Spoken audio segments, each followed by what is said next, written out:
Welcome to Indian study. तारीख है आज 19 अप्रैल और हम कवर करेंगे 19 अप्रैल के सभी इंपॉर्टेंट करंट अफेयर्स के क्वेश्चन। तो चलिए स्टार्ट करते हैं। हाल ही में किसने एसएस कोरोना एप्लीकेशन लॉन्च की है? तो इसका बिल्कुल सही आंसर हो जाएगा ऑप्शन डी, यानी कि दिल्ली। इस क्वेश्चन का बिल्कुल सही आंसर हो जाएगा। तो देखिए, एसएस कोरोना ये एक ऐप है जो कि दिल्ली सरकार द्वारा शुरू किया गया है। अब किस लिए शुरू किया गया है? तो डोर टू डोर सर्वे करने के लिए ये एप्लीकेशन लॉन्च किया गया है। ठीक है, और कहाँ पर ये स्टार्ट कर भी दिया गया है?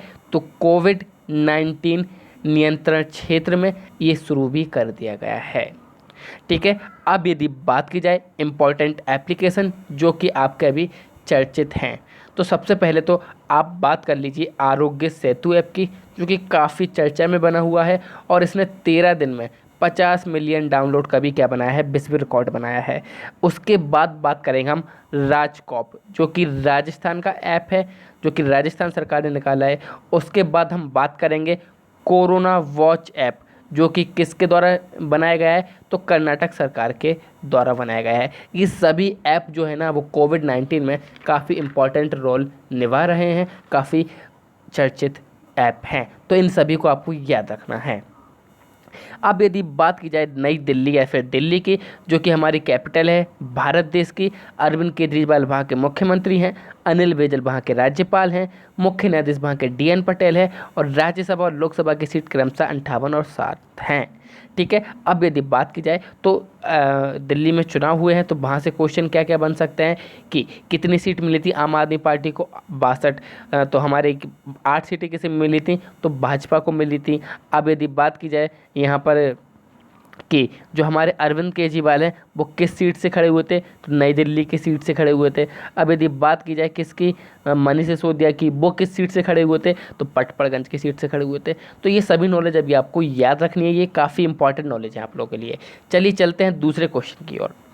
उससे पहले आपको बता देता हूँ, जिसको भी पीडीएफ चाहिए वो हमारे टेलीग्राम ग्रुप और व्हाट्सएप ग्रुप दोनों ही पर क्या हो जाइए, ज्वाइन हो जाइए। वहाँ पर आपको ये पीडीएफ बिल्कुल फ्री में अवेलेबल रहेगी।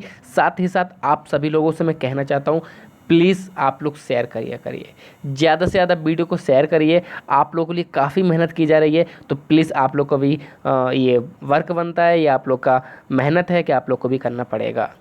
इम्पॉर्टेंट क्वेश्चन है, देखिए क्या है क्वेश्चन। हाल ही में आरबीआई ने रिवर्स रेपो रेट को कितना कर दिया है? तो देखिए इसका बिल्कुल सही आंसर हो जाएगा ऑप्शन बी, यानी कि 3.75% इसका बिल्कुल सही आंसर हो जाएगा। तो देखिए आरबीआई ने 25 बेसिस अंकों की कमी की है, यानी कि पहले कितना था, 4 था, अब 4 से 3.75 कर दिया गया है। अच्छा, आप ये कभी कभी टर्म सुनते होंगे, रिवर्स रेपो रेट और रेपो रेट। तो जो बैंकिंग की तैयारी कर रहे हैं उन्हें तो पता है, और जिनको नहीं पता है सुन लीजिए। रेपो रेट का मतलब ये होता है जब आरबीआई किसी भी बैंक को क्या देता है, लोन देता है, तो जिस रेट पर देता है उसे हम लोग रेपो रेट बोलते हैं। और जब बैंक के पास पैसा ज़्यादा जमा हो जाता है तो वे आरबीआई के पास जमा करता है अपना पैसा किसी न किसी रेट पर, जिसे हम लोग क्या बोलते हैं, रिवर्स रेपो रेट। याद रखिए, जब आरबीआई बैंक को किसी न किसी रेट या दर पर क्या देगा, ब्याज देगा या फिर लोन देगा, उसे हम रेपो रेट बोलते हैं। परंतु जब कोई बैंक अपना पैसा जमा करता है आरबीआई में किसी रेट पर, उसे हम लोग रिवर्स रेपो रेट बोलते हैं। ठीक है, ये आप याद रखिएगा, बिल्कुल मैंने आपको सरल शब्दों में समझाया है। आरबीआई की यदि बात की जाए, यानी कि रिजर्व बैंक ऑफ इंडिया इसका फुल फॉर्म होता है। इसकी स्थापना 1 अप्रैल 1935 में हुई थी। मुख्यालय मुंबई महाराष्ट्र में है। चेयरमैन शक्तिकांत दास हैं, जो कि 25वें क्या है, हमारे गवर्नर हैं आरबीआई के। नेक्स्ट क्वेश्चन, विश्व धरोहर दिवस कब मनाया गया है? इसका बिल्कुल सही आंसर हो जाएगा ऑप्शन ए, यानी कि 18 अप्रैल इसका बिल्कुल सही आंसर हो जाएगा, जिसको हम मामूली तौर पर इंग्लिश में वर्ल्ड हेरिटेज डे बोलते हैं।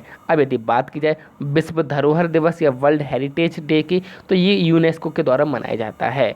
अब इसकी थीम क्या रही है इस बार? तो थीम इंपॉर्टेंट है, आप सुन लीजिए, आपको एग्जाम में कहीं ना कहीं मिलेगी। Share culture, share heritage, share responsibility, ये इसकी थीम रही है।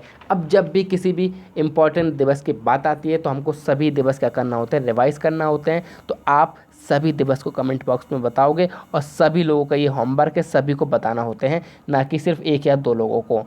चलिए अब चलते हैं नेक्स्ट क्वेश्चन की ओर। ड्यूटी पर रहते हुए बीमारी का शिकार हो जाने पर डाक कर्मचारियों को कितना मुआवजा दिया जाएगा? तो इसका बिल्कुल सही आंसर हो जाएगा ऑप्शन बी, यानी कि 10 लाख रुपए उनको मुआवजा दिया जाएगा। तो रिसेंटली ये घोषणा की गई है कि जो भी डाक कर्मचारी हैं, चाहे ग्रामीण क्षेत्रों में हो या फिर इस डाक व्यवस्था से जुड़े हुए कर्मचारी हों, तो उनको ऐसा मुआवजा दिया जाएगा यदि वो कोरोना से संक्रमित होते हैं। तो एक्चुअली ऐसा है, बहुत से ऐसे गांव हैं जहां पर आपका जो डाक व्यवस्था है वो काफ़ी प्रचलित है, वहां पर काफ़ी डाक प्रचलित है। इसी कारण ये देखते हुए ग्रामीण क्षेत्रों में ये कदम उठाया गया है।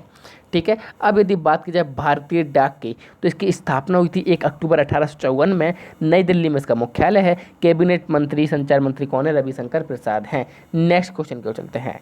हाल ही में वर्चुअल गोलमेज कोविड-19 बैठक कहाँ आयोजित की गई है? तो इसका बिल्कुल सही आंसर क्या हो जाएगा? ऑप्शन डी, यानी कि यूनाइटेड किंगडम इसका बिल्कुल सही आंसर हो जाएगा। देखिए, वर्चुअल गोलमेज कोविड-19 बैठक यदि इसकी बात की जाए तो ये ब्रिटेन स्थित भारतीय उच्चायोग में ये क्या की गई है? आयोजित की गई है। और इसका जो विषय है, यानी कि किस विषय पर की गई है, तो issue, challenge and way forward. फिर से सुन लीजिए, issues, challenge and way forward, ये इसकी थीम रही है। ठीक है, अब यदि बात की जाए यूनाइटेड किंगडम की, तो इसकी राजधानी क्या है? लंदन है। रानी एलिजाबेथ द्वितीय हैं। प्रधानमंत्री बोरिस जॉनसन है। मुद्रा क्या है? पाउंड स्टर्लिंग यहाँ की मुद्रा है। ओके, अच्छा, अब ये वर्चुअल था, तो वर्चुअल से आपको कुछ चीज़ माइंड में क्लिक करना चाहिए कि वर्चुअल G20 शिखर सम्मेलन कहाँ पर आयोजित किया गया है। तो देखिए, 2 बार आयोजित किया जा चुका है, दोनों बार सऊदी अरब में किया गया है और दोनों बार हमारी वित्त मंत्री निर्मला सीतारमण जी ने क्या लिया है? इसमें भाग लिया है। ठीक है, अब वर्चुअल से एक और आपके माइंड में क्लिक करना चाहिए कि वर्चुअल ब्रेल कीबोर्ड कहाँ पर लॉन्च किया गया है या किसने लॉन्च किया है? तो ये किसने किया है? तो गूगल ने ये लॉन्च किया। और किसके लिए क्या किया है? तो जो कम देख पाते हैं या फिर नहीं देख पाते उनके लिए वर्चुअल ब्रेल कीबोर्ड लॉन्च किया गया है। नेक्स्ट क्वेश्चन की ओर चलते हैं। हाल ही में मोटरसाइकिल ब्रांड नॉर्टन का अधिग्रहण किसने किया है? देखिए, बात की गई है नॉर्टन की, तो इसका बिल्कुल सही आंसर हो जाएगा ऑप्शन से, यानी कि टीवीएस ने इसका अधिग्रहण कर लिया है। अब नॉर्टन, ये तो आपने सुनी नहीं होगी, तो बिल्कुल ये जो नॉर्टन है वो ब्रिटेन का सबसे फेमस मोटरसाइकिल ब्रांड है, जिसको किसने खरीद लिया है? टीवीएस ने खरीद लिया है, सॉरी अधिग्रहण कर लिया है। कितने में? तो 16 मिलियन पाउंड में। अब आप सोच रहे होंगे भारत की टीवीएस ने, तो देखिए, टीवीएस है जो कि सिंगापुर का, ठीक है, टीवीएस मोटर सिंगापुर ने ये क्या किया है? अधिग्रहण किया है नॉर्टन का। अब यदि बात की जाए टीवीएस मोटर कंपनी की, तो देखिए, ये यहाँ पर जो पीडीएफ वाले हैं उन्होंने क्या लगा दिए? भारत की लगा दिए। तो हम भारत की बात कर लेते हैं, परंतु जो खरीदारी की है वो किसने की है? टीवीएस कंपनी सिंगापुर ने। किसने? सिंगापुर ने, याद रखिए। इसकी स्थापना 1978 में हुई थी। तो आप सभी को, सभी स्टेट के लिए, सभी कंट्री के लिए सेम है। लेकिन यदि भारत में बात की जाए तो भारत में इसका मुख्यालय चेन्नई तमिलनाडु में है और अध्यक्ष इसके वेणु श्रीनिवासन है भारत में। नेक्स्ट क्वेश्चन को चलते हैं। खरीफ फसलें 2020 पर राष्ट्रीय सम्मेलन किसके द्वारा आयोजित किया जाएगा? तो इसका बिल्कुल सही आंसर क्या हो जाएगा? तो देखिए, आप लोग जानते होंगे कृषि मंत्री कौन है? नरेंद्र सिंह तोमर, यानी कि ऑप्शन बी इसका बिल्कुल सही आंसर हो जाएगा, जो कि हमारे केंद्रीय किसान एवं कृषि मंत्री हैं। ठीक है, इन्होंने वीडियो कॉन्फ्रेंसिंग के जरिए क्या किया है? ये सम्मेलन आयोजित किया है। अब खरीफ फसलों से आपसे एग्जाम में कुछ इंपॉर्टेंट क्वेश्चन पूछ जाते हैं कि जो खरीफ की फसल है वो कब से कब तक लगाई जाती है? तो जुलाई से अक्टूबर के बीच, यानी कि जुलाई में बोई जाती है, अक्टूबर में काटी जाती है। ठीक है, अब इसमें कौन कौन सी फसल आती है, कौन कौन से मटेरियल आते हैं? तो ज्वार, बाजरा, मक्का, चावल, ये सब किस में आते हैं? खरीफ की फसल में आते हैं। और ऐसा क्वेश्चन आपसे ज़रूर पूछा जाता है एग्जाम में, आपको याद रखना है। नरेंद्र सिंह तोमर यानी कि हमारे कृषि मंत्री ये रहे हैं। चलते हैं नेक्स्ट क्वेश्चन की ओर। हाल ही में पर्सनल प्रोटेक्टिव कवरऑल सूट किसने विकसित किया है? तो इसका बिल्कुल सही आंसर हो जाएगा ऑप्शन बी, यानी कि NAL इसका बिल्कुल सही आंसर हो जाएगा। NAL का मतलब नेशनल एरोनॉटिक्स लेबोरेटरी। क्या हो जाएगा? नेशनल एरोनॉटिक्स लेबोरेटरी, जो कि किसके अंतर्गत आती है? तो CSIR के अंतर्गत आती है। इसने NAL ने क्या किया है? ये प्रोटेक्टिव कवरऑल सूट विकसित किया है।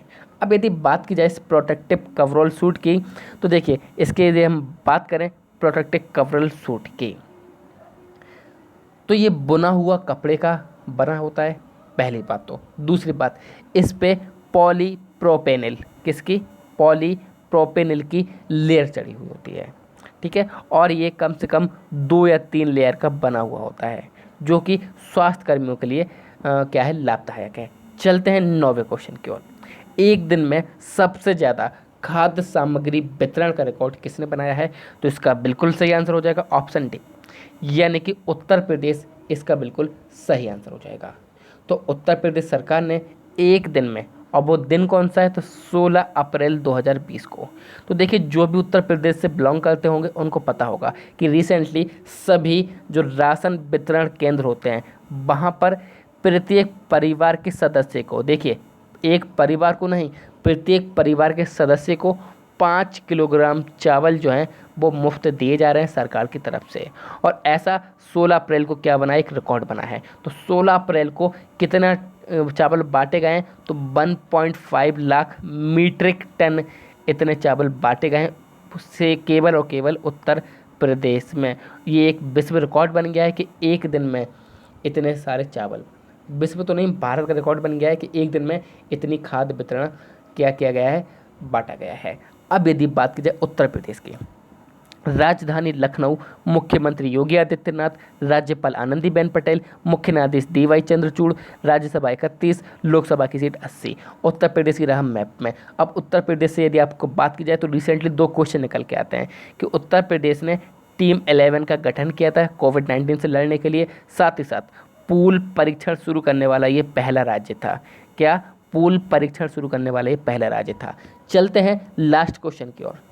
रैपिड टेस्टिंग को अंजाम देने वाला पहला राज्य बना है।